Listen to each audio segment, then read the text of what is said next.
welcome to Miss Salas's classroom channel. I'm Crystal Salas, and today we're going to be talking about the narrative arc and narrative storytelling basics, which is gearing up for the project that we'll be working on in the near future. So basically a narrative, we're going to talk about what it is, and I just want to say right now that this sort of skill is useful for whether you're telling a personal narrative or a narrative about something that happened to someone else. These kind of skills will sharpen your abilities to tell stories around the campfire, to write a college admissions essay. The possibilities are endless. So stay tuned.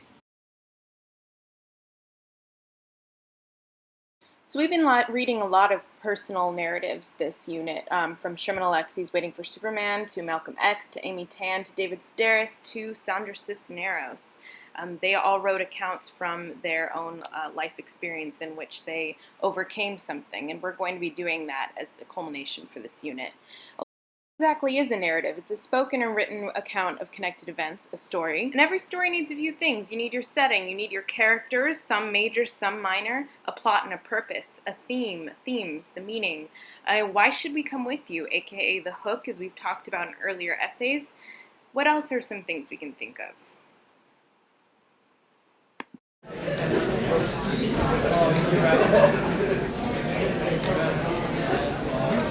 Alright, so before you dare ask anyone to listen to your story, you should know that every story needs a place, a time, an environment, a where, a when, and a what, if you will. You should always be paying attention and try to enact your sensory details. So what can you hear, what can you touch, what can you taste, what can you smell, what can you see? Remember that your reader was not there with you, so it is your responsibility to bring them with you and have them be there. Next, if you have a place, you are allowed to have people and beings in it. So you need to be, every character needs an appearance and a manner, a personality, thoughts and motivations, revealing actions. You need to pay attention to these details to make them come alive.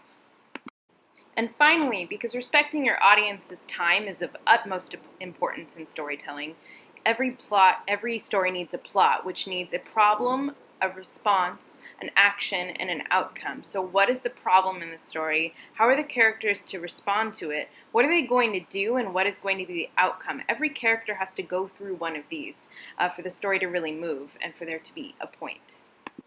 And with that, we're going to go into the narrative arc and how that moves from beginning to middle to end, and what the particular parts of this arc are. So the narrative arc. First, you start off with the exposition, where you figure out what's going on in the story. What is the problem going to be? Then there's an inciting incident, which kind of gets the action started. We have the rising action, which builds to the crisis, which happens right before the climax, the turning point. You got your falling action and your resolution, which is the end of the story that can be separated out into beginning, middle, and end. You need to watch that plot as it cooks, or plot holes everywhere. No one likes those. And last, though often created organically, we have the theme. What is the lesson you are trying to teach? What is the message you are trying to impart? The moral lesson, the takeaway? What elements of your story are universal? And how can the story inspire, resonate, apply to somebody else besides yourself? Because that's what makes a story long-lasting, is that it means something to an entire community. The last thing we're going to talk about today is making sure that you have focus. I want you to think about the focus of your story as whole watermelons versus watermelon slices. And I'll tell you what I mean in just a moment.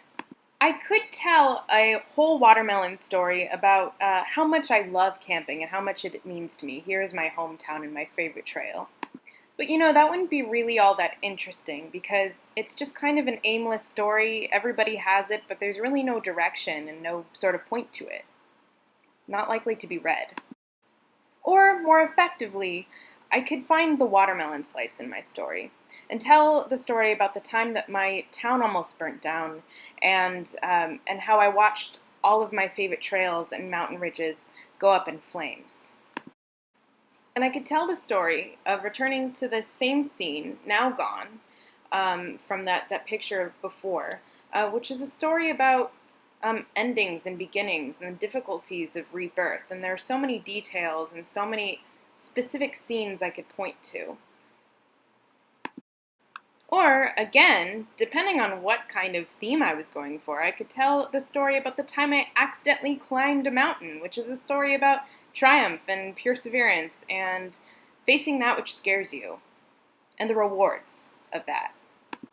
Next, I could tell the story about the entire time that I spent backpacking through Europe. This is a beautiful picture of Toledo, Spain, which is one of the oldest towns in the whole world.